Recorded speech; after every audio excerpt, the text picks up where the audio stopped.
Hello, Michael. Welcome to University Challenged. Hello, Tony. Right. I know you, you know me, but for the listeners today and the listeners to come, can you share your full name and what it is you do today? My name is Michael Lonnon. I'm 42 years old and I'm in marketing. Great. Okay. So today you're in marketing. Let's go back in time a little bit. I've almost got the wallpaper to do that, like the Scooby-Doo time warp. Yeah. Let's go back to when you were at secondary school. So how did you get on? When I think back to my time in secondary school in particular, it was a bit like the In-Betweeners, which I was just watching a clip of earlier on.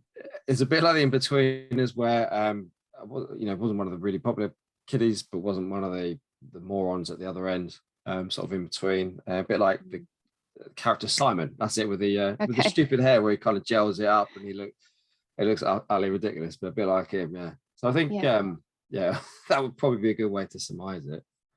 Okay. And what subjects did you take? You would have been GCSE, wouldn't you? Yeah. So what subjects did you study? Yeah. So I always wanted to be a paleontologist, which is one of them fossil hunting guys like Ross out of Friends. So I kind of focused on the science side of things. Anything that I felt would take me on to that at the time, with the subjects I went for. So you obviously do the maths and the English and that sort of stuff, but the double sciences was where I went for. Can't say I was any good at it though. Okay, so with that in mind, what did you finish up with in your GCSEs? Can you remember? Yeah, just so again, middling all the way through. This is like school history. Your mum always, you get the report card. Your mum says, "Michael, it's not bad, but it says here did well, but could do better." So it's a bit like that. So I got C's all the way through. English, both English C's, math C's, both the sciences C's, business C's. The only thing I did do better on was physical education and history, because I enjoyed those and got B's on them. And the one I failed on was modern languages, which was German. I cannot, and I'd love to learn Spanish, but I cannot grasp a language. I don't know why. I just don't have. I'm not bright enough for it, I suppose, but I can't hold the information. Right. Okay. But I guess there are those things that we're strong in, and those things that sometimes don't quite stick. When you got your GCSEs with your C for consistency, I like that, consistent. There you go. A couple of bravos. What happened? What was the discussion at school? Was there A levels, technical college, plan for uni? What was the advice you were given? The school's quite good actually in the building up and doing the GCSEs. And they push you towards making sure you worked your nuts off to do as well as you could. From that point of view, it was good. But anything after that, I think that they were quite weak on, and you never really got advice or guidance about where you should go next. I think it was considered you should go on to college, but you weren't really, they wouldn't look at and say, "Oh, well, Michael, academically, probably college is not the right thing for him. Maybe it's more of a physical thing and coursework based element, and so you should go down that route." So it's kind of just expected that you went into college and did something. But you weren't given much guidance, and my parents and siblings hadn't gone through the process either, so they weren't really able to advise where I should go. So it's a bit like, okay, I'll do it, but don't really know why I'm doing it, kind of thing. Yeah. And what did you choose to go on and do then? So from memory, it was a sports science A level, and I think it was with psychology on the side of it. Yeah, it was with psychology on the side of it. At a place called Queen Mary's College in Basingstoke, and which was good. I can't fault it. I could only fault my own application to actually achieving it. Okay. Did you pass then? What happened? No. Okay. Okay. I don't think I'm a quitter. I don't think I am, because hate myself when I do it, but I did quit that, and I did drop out after 9 months, I think it was. Yeah. Sort of run around enjoying the time Yeah. at college, but not necessarily enjoying the actual time you're supposed to be there at college for. Yeah. Yeah. So and actually that's something that was, I think, because we're roughly the same age, easier to do at the time. You didn't have to stay in you could go and get a job. So did you leave college to find work, or did you go apply somewhere else? Yeah, so this was like the weird period in life, and there's a bit of disruption at home as well. So I was kind of making decisions on the fly without much guidance. And I think that after that, I went in and did sort of contracting work, doing anything from kitchen porting to office cleaning and anything random. Yeah. Because I had an idea where I wanted to get to, but there was a gap between colleges. So I was doing, I was shoveling gunk out of plug holes in hotels and stuff like that, and cleaning dishes off, and anything I could get some money for, basically, for that period.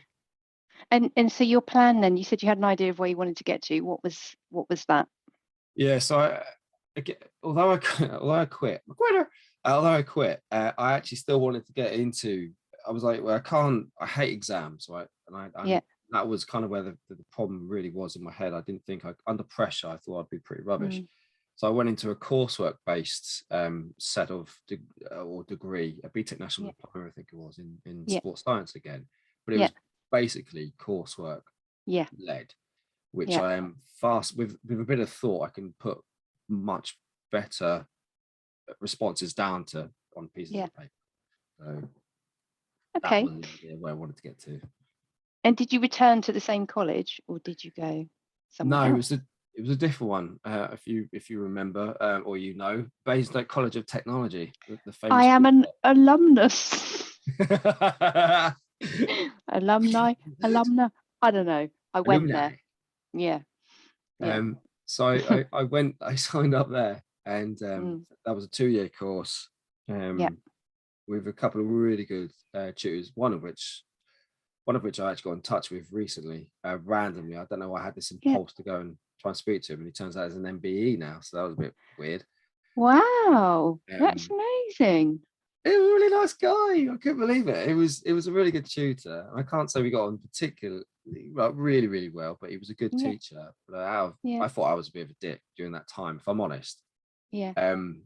So I contacted him anyway, because I was feeling I don't know why I was feeling quite bad. I was feeling quite bad about my behavior. I think I was reminiscent. I don't know what that was. Anyway, it was really nice. Yeah. No, I get that. I think as your kids get older, you reflect on how you were at that age. You absolutely do. You picture yourself at that point in time. You're like, what was I like? What was I doing? I wish I hadn't done it quite like that. You try and influence them. They don't listen to you. No. Okay. So you completed your BTEC, yes? Yes, I did that. Got through it. You did that. Great. Okay. And what was your plan from there? Where did you go? Again, the kind of expectation was to step into university. There wasn't. You quickly realize as you're getting into that age, I can't remember what age it was, 20, was it 18? No, 18, 19. You start to think about where can I make the most money in the thing that I am pretty good at. Yeah. And you quickly realize, well, actually, there's not that much money in sports science and leisure and tourism, that sort of stuff. So I started to. So I didn't really want to get into university, but at the time I had no other plan. So lastminute.com, without an idea, I went back into BCOT and I said, can you help me apply for a university quick? Because I don't know what else to do. Got into King of Wessex in Winchester. And that's kind of where I stepped into next, doing sports science. Again, psychology as a kind of side bit. And given that the name of this podcast is University Challenged, tell me what happened. Should be university queer for me. So again, after about 10 months or 11 months, I quit. Going well here. I quit, and there was a specific reason. I didn't mind the course, and it was okay and the rest of it, but I was commuting. I wasn't staying there. I'd missed all the induction parts of it, so I didn't know anyone. I was going in there every day, going in, leaving, going in, leaving. They all knew each other, and I felt this will sound really sad. I felt quite lonely. I felt really lonely. Because I don't make friends spontaneously. I'm quite introverted, I suppose, and I couldn't bring myself out to integrate with the other guys, and in the end, I just, between that and the course itself, I was like, well, it's just not working for me. I'm not happy, so I won't just do it. So I dropped again. Yeah. Well, just a point on language here, and I know you're interested in that, being in marketing, is the use of the word stop rather than quit. Thank you. There is a book by Alan Carr, not the comedian, on stopping smoking. And he says, you can't say quit because that sounds like you're giving up something that you love. If you say I'm stopping, you're deciding to no longer participate in something that is not good for you or making Very you happy. good. Very good. And that's something I will pass on to my kids when they say they quit and stuff. Yeah, I'm stopping. Okay, so you left uni. What did you do from there? Yeah, so again, I left without really having at that point having a plan about what I wanted to do, but because I didn't like the fact that I'd stopped, and I beat myself up quite a lot about it. I knew it was the right thing at the time, but it doesn't mean, if you've got nothing else on. I was getting really quite itchy, twitchy to find something else. And my dad knew someone who got me into window fitting. Yeah. So I became a window fitter for a set period of time. Yeah. Which is why I'm so really good at DIY. And I won't show you the side of my wall in a second because there's a great big hole in it, because I really don't even know how to put plaster on anything. So there's a few shoddy windows probably falling out by now in the Berkshire and Hampshire area. But yeah. Okay, but that's tough manual work to go into, and it's interesting. So you kind of had that idea of paleontology, and then you're following some service industry type qualifications. But there is that classic, when you need to earn money, it's like, well, what are the things I could be kitchen porter, I can become an apprentice window fitter. That's the fastest route to cash, isn't it? It is, yeah. And I've always been a hard worker, and I am still a hard worker and everything. So, which is why each time I always wanted to be doing something. I didn't want to be. I want to be quick stopping something and then sitting down and putting your feet up. That's just not me. I always wanted something, which is why quickly when I stopped at college, I found something else really quickly and thought about where I wanted to go next. When I stopped at university, I got straight back into work. Whilst it was almost like a period of time to think about what can I do. The university and the college times was about taking what I was strong at and building on those without knowing what the end goal was going to be, but knowing that I was good at it. Then after a while you realize it's not right. So that I did that for about maybe more than that, 6 months or so.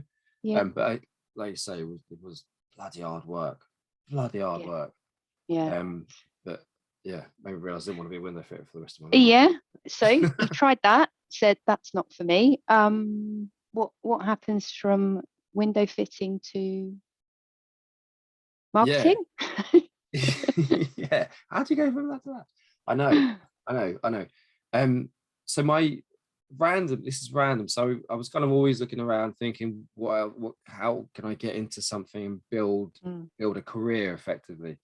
And I had friends who'd gone through electrician apprenticeship. And I started investigating, is there anything in business around? Because I was thinking, where's the money? I was thinking the money's in IT and business and that sort of thing. So I was just being like that. But there were apprenticeships around, I think it was Key Training, I think they were at the time, where you would take like a year or 2 year placement at different companies or a company, and you would learn a particular skill. And in the one that I found was in business administration at a company called Sun Microsystems. Yeah, which was kind of the first. That is the entry point into the rest of it, I guess. If that was the bit of it. But so they sent me in for an interview at Sun Microsystems as a business administrator. So obviously really low level, just bucking about and helping people with move bits of paper around.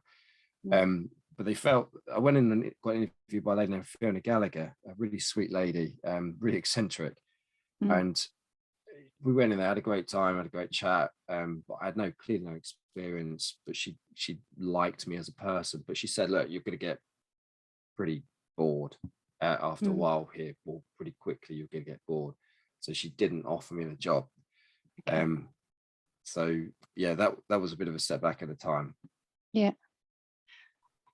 So she didn't offer you the job, but obviously her name sticks in your mind. So did she offer you an alternative route or something else? Yeah. So that tee that up. So I was gutted when I found out that I didn't get the job. I knew it was low level. I knew, she was probably right. But I was like, I gotta get I've got to get into something. I've got to do something, or I'm gonna go mad. Yeah. So I phoned her. She'd given me a number, and I phoned her and I asked her, "Look, can you give me the reasons why?" And she detailed all of the reasons why. Yeah. I said, "Look, honestly, I really want this job. I could do a great job here, and I know it's low level, but I can build it. I can do things." Yeah. And what she did in the end is she went away and thought about it, and then came back to me with another job. So they basically created this marketing assistant role, which didn't exist before. And then I went in, and that became the starting point in February the 14th, 2000. Yeah. Wow. Yeah. So that's and it goes to show, isn't it, the power of just picking up the phone to someone or asking for feedback or showing you're willing to learn, take something else on. How long did you have that role? Yeah, about 8.5 years. And you're absolutely right.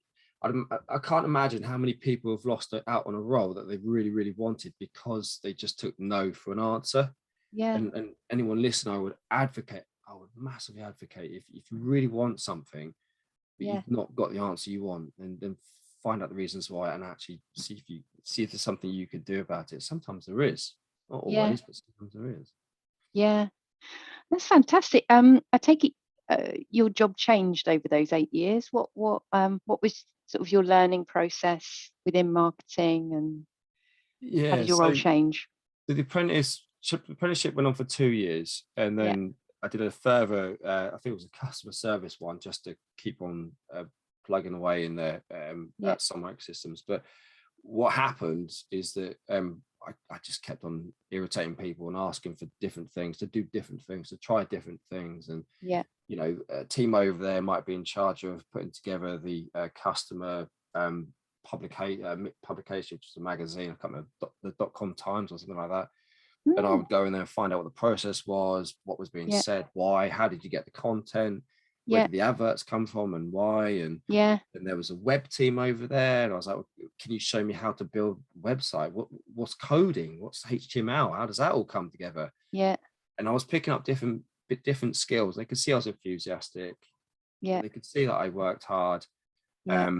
And it just gave me more and more responsibilities, until in the end I was marketing for different audiences, different industries, and just absorbing everything at that time in particular, while I was young. Yeah, and I guess they were, one of the biggest IT organizations, I believe.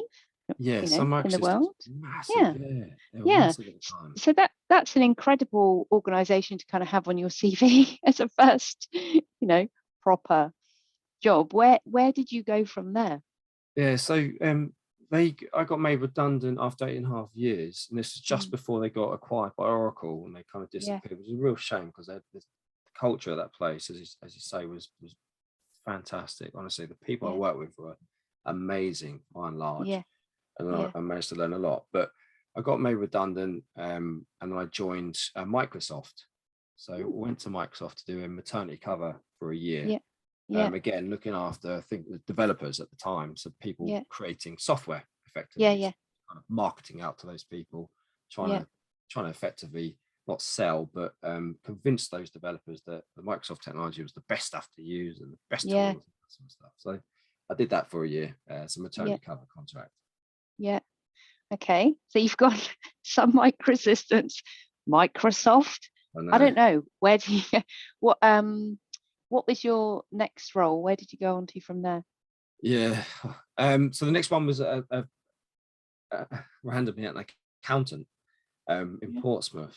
I won't name the name. For 3.5 years, I commuted from Bayside to Portsmouth, and real learning curve. I was in charge of marketing for the entire business. It wasn't a big business, but it was like 100, 200 people there.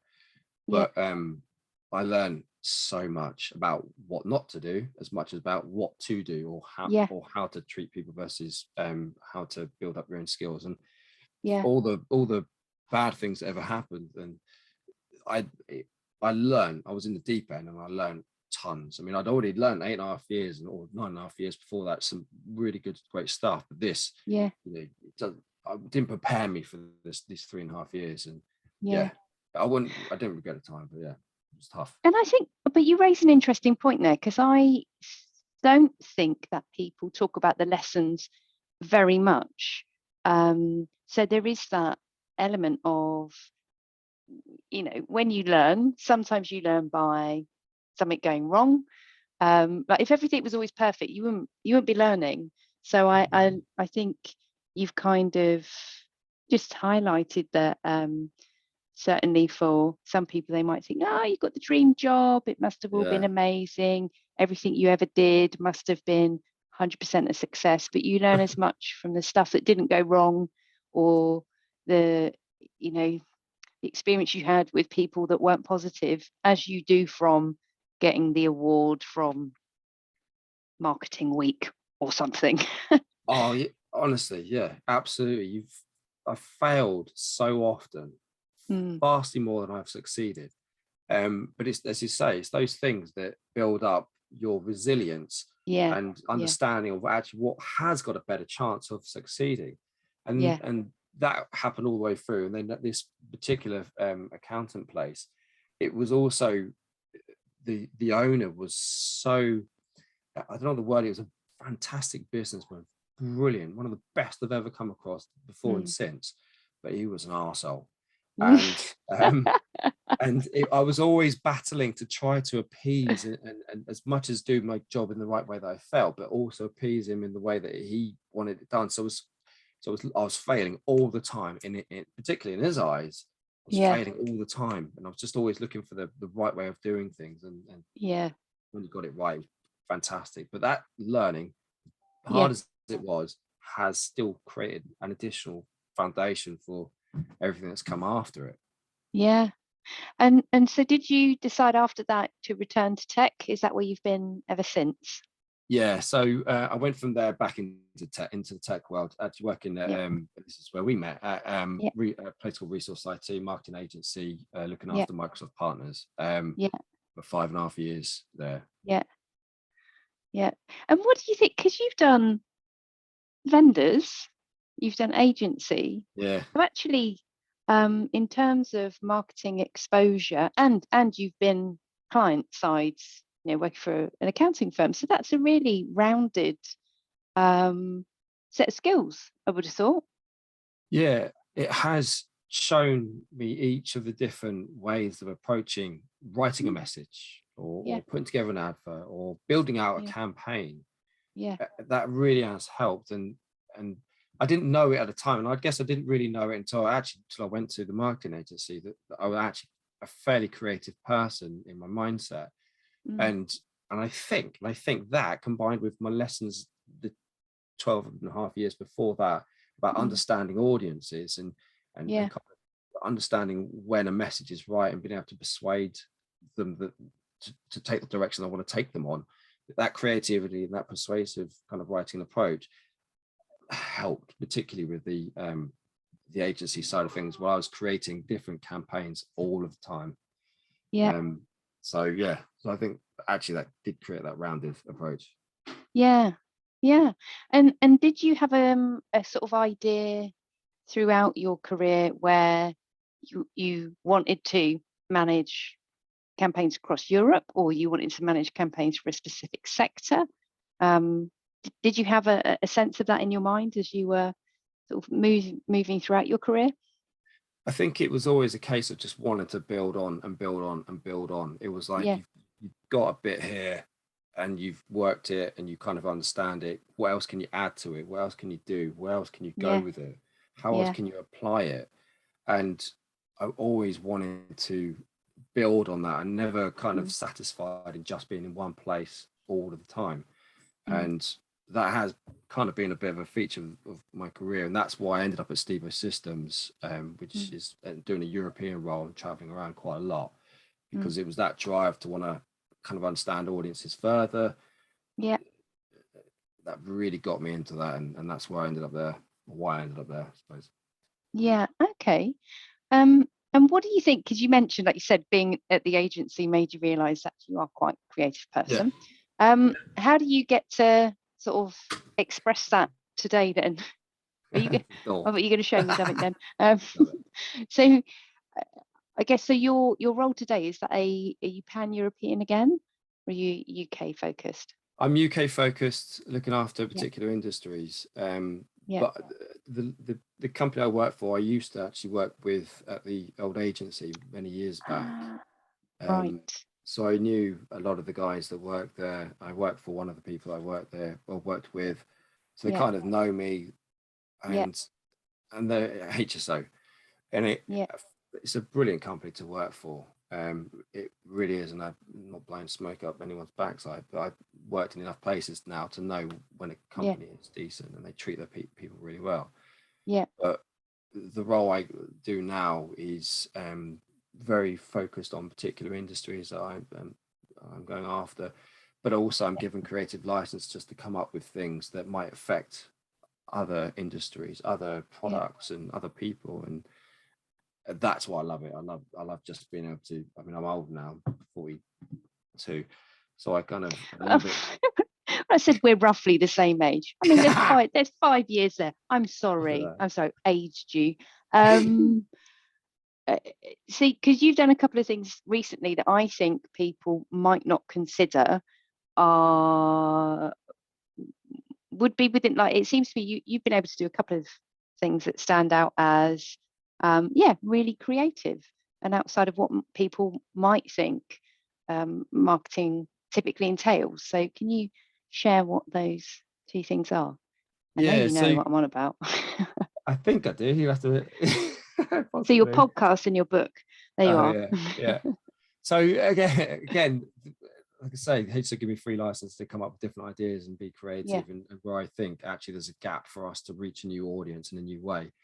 And the podcast, for example, Dynamics Matters podcast, was something I've been itching to do for ages. And to be honest, it was a really simple method that anyone listening to this will probably understand. You know, it's speaking with industry experts or even experts in HSO about particular topics, whatever the topics are, because there's loads of them. There's 300 people in the UK, so you've got all these different brains that you can go and talk to and get 10 minutes, 20 minutes of their time to tell you about what they think about a particular topic that you put together.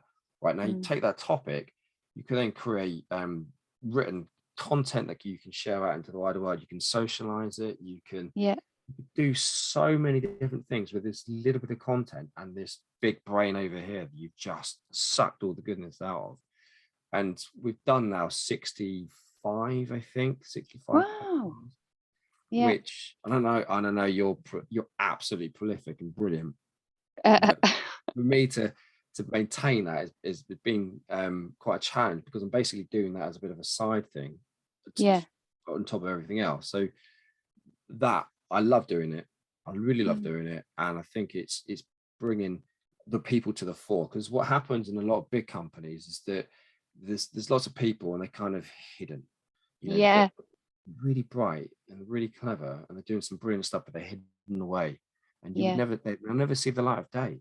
So I'm like, well, let's just bring them out. Let's make the company look like a personal thing. It's not just this big corporate company of the MD and the finance, the CFO, and that's all bollocks.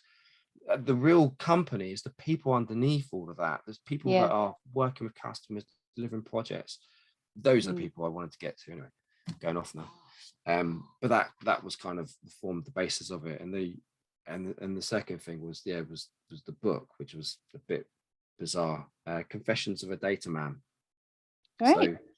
So that in a nutshell, because I've been around the world of data and technology for so long, I kind of been speaking to lots of different people, and I had opinions on different things. I'm not a technologist, I'm not a data expert or anything like that, but I basically put a layman's term spin on the world of data and technology, and it just in the end it just came out. It came out in a book. I don't know how, and and I think got a copy of it up here, which is a bit sad. No, it's not sad. Oh, you can't see it's blurring it out. There. Now I can see it. Yeah.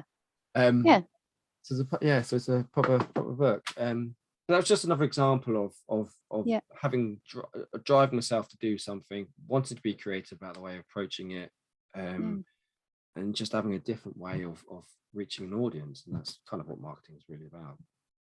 And the question I ask all my guests is, have there been points, so you've got, if you look at the names on your CV and the things that you've done, it's really impressive. And are there times when people assume that you have a degree, or do you feel like not having been to uni has ever been highlighted or questioned?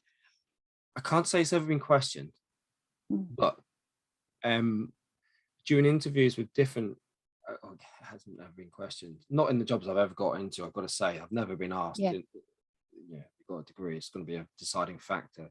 But obviously I've been through lots of interviews over my years and haven't got everything. And I do believe in some way, shape or form, not having that degree has sometimes been a bit of a barrier. I think this is an assumption. But okay. I think ultimately though, where I've got to in my career and the things that I've done have never ever been impaired by not having a degree. And the best people that I've ever worked for have never sat down with me and gone, look, we're not going to get to this particular point, or we're not going to give you this responsibility, or you can't do that because we don't feel you're quite as well educated as Tom over there on the other side. So I don't think it's ever been a hindrance personally. Great. I don't think it should ever be a hindrance personally. No. What most of the people I ever speak to who don't have a degree are usually doing something not relating to the degree. So and what's kind of held you in good stead over the course of your career? What are the things that you think have allowed you to do the things that you've been able to do?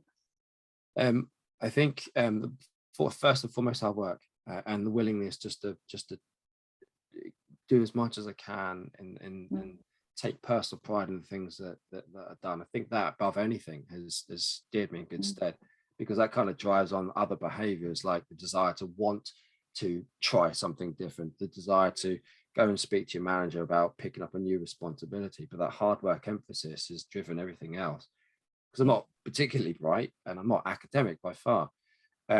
So I've got to use my other strengths, and that is I love to work. I take everything personally, or I take my work really personally, and that I hope delivers good stuff. And I think that can't be underemphasized. Work your socks off and you'll go as far as you want to go, for sure. Yeah, great. And then I always say this question for last, and have a think about this maybe. What do you think's next for you? Is there something like, is that paleontology itch still there? What do you think's next? Maybe that's what it should be. Yeah, maybe that'd be more interesting. I think what's next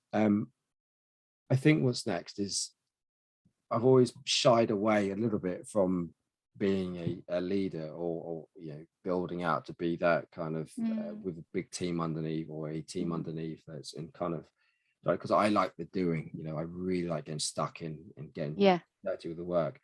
But I think, and actually I've been reflecting on this for quite a while, and I chatted with my boss about it the other day, Nicola, because I think that is the next step. I think I've grown to a point where I need to kind of, it's going to sound really weird and really, I don't know what the word is, glib maybe, but I want to influence others with what I've done, as much as I can in the way that I can. So I think that's kind of the next step, is a leadership type role, I think.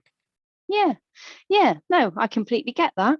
Yeah, makes sense. And sharing your kind of personal career story is maybe just a little tiny bit of that.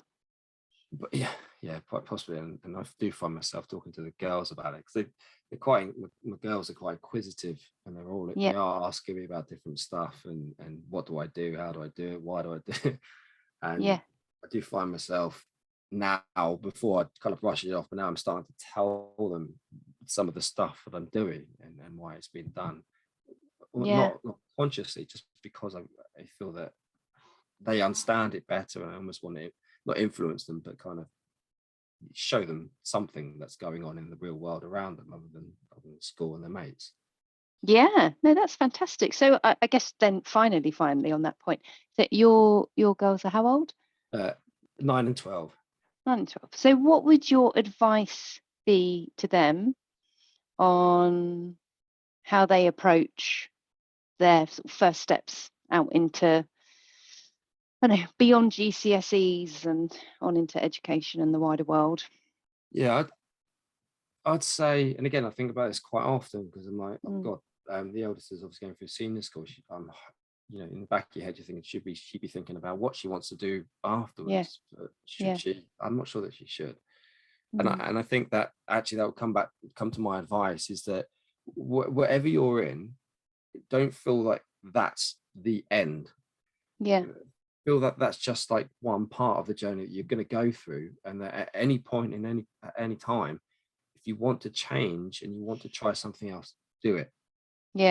Doesn't matter at what point, how old you are, just do it. Because with hard work, you can still be a success at that thing that you've changed into. I really do think that's probably there. Yeah, that's awesome. Right, Michael, thank you for your time. It's been great to see you again. And you. And it's been lovely chatting to you. Yeah, right. Cheers. Bye.